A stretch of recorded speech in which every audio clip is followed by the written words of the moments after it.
శ్రీ సచ్చిదానంద సద్గురు నాంపల్లి బాబా మహారాజ్కి జై. Nampally police station వరండాను తన ఆవాసంగా చేసుకున్నారు నాంపల్లి బాబా గారు.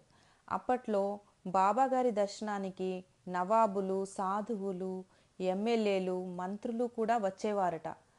అప్పటికి బాబాగారి గురించి ప్రచారం ఏమీ లేదు. అయినప్పటికీ వీళ్ళంతా ఎలా వచ్చేవారు?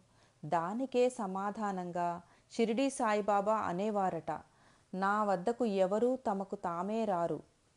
అనేక మిషలతో నా వాళ్లను నా దగ్గరకు పిచ్చుక కాలికి దారం కట్టి లాగినట్లు నేనే లాక్కోవాలి. నా పిలుపు భగవంతుని ఆజ్ఞ లేనిదే ఎవరూ నా దగ్గరికి రారు. ఇక్కడ కూడా అదే జరిగి ఉండాలి.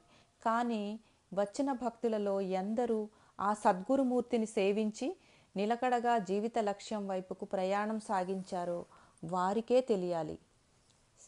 దిగంబరా దిగంబరా, శ్రీ నాంపల్లి బాబా దిగంబరా.